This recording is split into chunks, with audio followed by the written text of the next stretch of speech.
भारतीय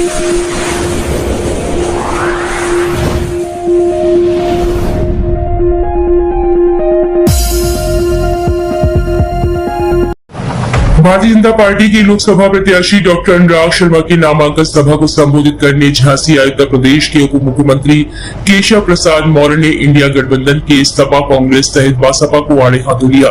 उन्होंने सपा कांग्रेस बसपा पर जमकर हमला बोलते हुए कहा कि पिछले चुनाव में हाथी हवा में उड़ गया, साइकिल पंचर हो गई और हाथ खराब हो गया। वहीं उन्होंने माफिया मुख्तार अंसारी की मौत पर फातिहा पढ़ने को लेकर कहा कि अखिलेश का माफियाओं से गहरा नाता है।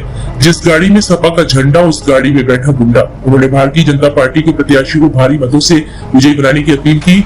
मंगलवार को भारतीय जनता पार्टी के झांसी ललितपुर लोकसभा प्रत्याशी डॉक्टर अनुराग शर्मा की नामांकन जनसभा को संबोधित करने झांसी आए उत्तर प्रदेश के उप मुख्यमंत्री केशव प्रसाद मौर्य ने सबसे पहले मध्य प्रदेश के जिला दतिया स्थित सिद्धपीठ मां पीताम्बरा देवी के दरबार में माथा टेक पूजन अर्चन किया। इसके बाद वे वाया रोड होते हुए झांसी नामांकन सभा को संबोधित करने मुक्ताकाशी मंच पर पहुंचे, जहां जनसभा में उपस्थित भीड़ को देख वे गदगद हुए और विपक्ष पर जमकर निशाना साधा। उन्होंने मोदी सरकार की हर घर जल योजना, फ्री राशन सहित कई योजनाएं पर योजना गिनाते हुए कहा कि आज इस जनसभा में जिस प्रकार परिसर खचाखच भरा है, उसी प्रकार 2024 लोकसभा चुनाव में ईवीएम भी खचाखच भर देना है। उन्होंने कहा कि 2024 का लोकसभा चुनाव 2014-2019 से बड़ा चुनाव है। 2014 चुनाव मोदी के नाम का था, 2019 का चुनाव मोदी की आंधी थी और अब 2024 का चुनाव तूफान है, सुनामी है, जिसमें सपा बसपा कांग्रेस सब उड़ गए हैं। उन्होंने कहा कि काशी से झांसी तक और गाजियाबाद से पूरे उत्तर प्रदेश, पूरे देश में कमल का फूल चारों ओर खिल रहा है। उन्होंने कहा कि मोदी, योगी और भाजपा को संपूर्ण विश्वास है कि इस बार ये जनता तीसरी बार भाजपा की सरकार बनाने का काम करेगी। उन्होंने ये भी कहा कि 2014 से पहले भारत शीश झुकाता था, सैनिकों के शीश काट कर ले जाते थे, लेकिन 2014 में भाजपा का बटन दबाने के बाद आतंकवाद का सफाया हो गया। उन्होंने कहा कि हम सब संकल्पित हैं, 4 जून को 400 पार सीट लाना है। उन्होंने कहा कि मोदी है तो असंभव भी संभव हो जाता है। उन्होंने कश्मीर में धारा 370 हटाने, गरीबों को फ्री राशन, किसानों को कई योजनाओं का लाभ देने जैसी मोदी सरकार के वादे पूर्ण हुए बताया है। उन्होंने विपक्ष पर निशाना साधते हुए कहा कि सभी ने मिलकर इंडिया गठबंधन बनाए हैं, लेकिन यह लोग मोदी सरकार को तीसरी बार बनने से नहीं रोक पाएंगे। उन्होंने मोदी सरकार द्वारा 10 वर्षों में बुंदेलखंड को दी जाने वाली हर घर जल योजना, बुंदेलखंड एक्सप्रेस, राम मंदिर सहित कई योजनाएं गिनाई। उन्होंने कहा कि मोदी सरकार ने जो किया है, वादे पूरे किए हैं, उससे विपक्षियों की हालत पतली हो गई है, बड़े बड़े बयान दे रहे हैं। उन्होंने कहा कि सपा बसपा और कांग्रेस में बिजली आती नहीं थी, भाजपा में बिजली जाती नहीं है। उन्होंने कहा कि मोदी सरकार बनने के बाद इस बार केन बेतवा परियोजना शुरू होगी, जिससे खेतों के टेल तक पानी पहुंचेगा। यह ऐतिहासिक चुनाव है जिसमें सपा बसपा कांग्रेस घबराई हुई है। पिछले चुनाव के परिणाम बताते हुए कहा कि साइकिल पंचर हो गई थी, हाथी हवा में उड़ गया था और हाथ कमजोर हो गया था। उन्होंने कहा कि पहले सपा सरकार में गुंडा राज था, सपा का नारा है खाली प्लॉट हमारा है। जिस गाड़ी में लगा सपा का झंडा उसमें बैठा गुंडा। उन्होंने जनता से अपील करते हुए कहा कि इन्हें ऑक्सीजन नहीं देनी है, अगर ऑक्सीजन दी तो वही पुराने गुंडा माफिया वाले राज होंगे। उन्होंने अखिलेश पर निशाना साधते हुए कहा कि अखिलेश का माफियाओं से नाता है, वे माफिया की मौत पर फातिहा पढ़ते हैं। उन्होंने कहा कि उत्तर प्रदेश के पूर्व मुख्यमंत्री कल्याण सिंह के निधन पर अखिलेश उन्हें श्रद्धांजलि देने इसलिए नहीं गए थे क्योंकि उनका नाता जिहादियों, माफिया, गुंडा, खनन माफियाओं से है। उन्होंने कहा कि भाजपा शासन में आज सब कुछ अमन चैन से है। 2024 के इस चुनाव में इंडिया गठबंधन के प्रत्याशी की जमानत जब्त करा दो, उत्तर प्रदेश की 80 की 80 सीट भाजपा जीतेगी। उन्होंने जनता और अपने कार्यकर्ताओं से अपील करते हुए कहा कि जितना वोट 2019 में दिया था उसमें हर बूथ पर 370 प्लस करना है। उन्होंने जनसभा में कार्यकर्ताओं जनता में जमकर जोश भरा। इसके बाद रोड शो के माध्यम से प्रत्याशी अनुराग शर्मा को जिताने की अपील की। वहीं उन्होंने प्रत्याशी डॉक्टर अनुराग शर्मा का नामांकन पत्र दाखिल कराया। इस दौरान मंच पर सदर विधायक रवि शर्मा, बबीना विधायक जवाहर लाल, मोरानीपुर विधायक, ललितपुर विधायक, राज्य मंत्री मनुलाल कोरी, MLC रामतीर्थ सिंगल, रमा निरंजन, विधानसभा पति कुंवर मानवेंद्र प्रताप सिंह, जिलाध्यक्ष हेमंत परिहार, जमुना प्रसाद, सुधीर सिंह, धर्माचार्य, विष्णु दत्त स्वामी, हरि ओम पाठक सहित कई भाजपा पदाधिकारी और नेता उपस्थित रहे।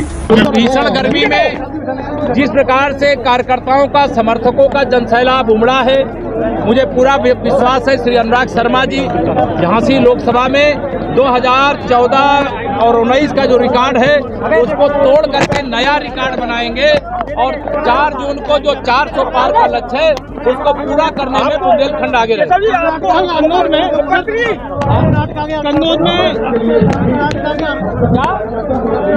कर्नाटक में कांग्रेस पार्टी ओबीसी का आरक्षण छीन करके मुसलमानों को देना चाहती है। कांग्रेस नहीं रह गई, वो मुस्लिम लीग बन चुकी है। वो ओबीसी के आरक्षण पर डाका डालना चाहती है और ये डाका नहीं डाले। राहुल और प्रियंका डिसाइड नहीं कर पा रहा है वो कहाँ से लड़े। यूपी से चुनाव नहीं लड़ रहे हैं। समस्या है, हमारी समस्या नहीं है। 80 की 80 सीटें नहीं मना कर दिया। अगर वो मना कर रहे हैं तो भाजपा की लहर इतनी करारी है, इसका ये संदेश है। उनको डर लग रहा है कि यूपी से जीत नहीं पाएंगे। आज रामगोपाल यादव ने कहा है, रामगोपाल यादव ने कोविशील्ड पे सवाल उठाए, कहा है कि ये वैक्सीन से लोगों को हार्ट ब्लॉकेज और मौतें हो रही है। इसकी जिम्मेदार भारतीय जनता पार्टी है, कांग्रेस घराना हो। इन्होंने कोरोना के टीका को मोदी का टीका, भाजपा का टीका कहा था।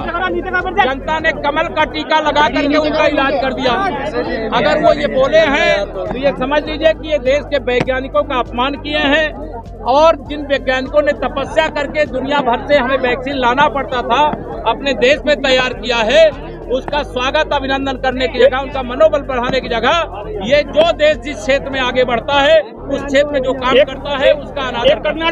कर्नाटका की सभा का अमित शाह का वीडियो वायरल हो रहा है, वो फेक बताया जा रहा है। उसको लेके मोदी जी को भी सफाई देनी पड़ी और कांग्रेस ये कह रही है कि ये वीडियो सच्चा है, ये आरक्षण और मुस्लिम आरक्षण चाहते हैं, इसलिए मोदी जी को बार-बार सफाई देनी पड़ रही है। देखिए, माननीय प्रधानमंत्री जी को कोई सफाई देने की आवश्यकता नहीं है। हर देश का नागरिक स्वयं प्रधानमंत्री नरेंद्र मोदी जी है। वो एक गरीब माँ बाप के बेटे, एक चाय बेचने वाले के बेटे हैं। उन्होंने देश की सेवा की है। वो पिछड़े वर्ग से आते हैं। कांग्रेस या सपा बसपा उनको बर्दाश्त नहीं कर पाती है। उनके प्रति अपशब्दों का प्रयोग करती है, गाली गलौज का प्रयोग करती है।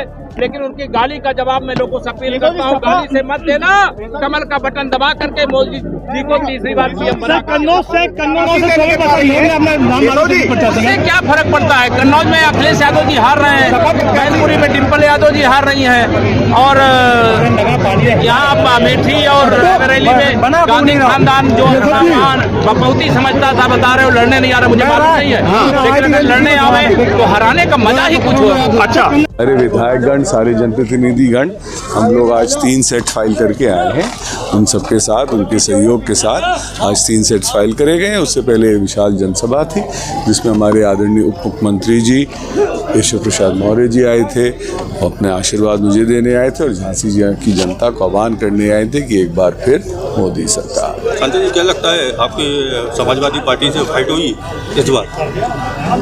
अब जी मेरे को पता नहीं कौन प्रत्याशी आ रहे हैं, नहीं आ रहे हैं। भाजपा के आते हैं, चले जाते हैं, फिर और कोई आने वाले, तो नामांकन हो जाने दीजिए, सबका स्क्रूटनी हो जाएगी तो पता चलेगा क्या फाइट है क्या नहीं। नरेंद्र मोदी काशी से, नरेंद्र मोदी काशी से, अभी कांग्रेस से प्रदीप जैन जी हैं, क्या लगता है? अब जी पहले हो तो जाने दीजिए भाई साहब, तो पता चलेगा। अब सबका हो जाए विड्रॉल। जीतेगा केवल अनुराग। चलिए।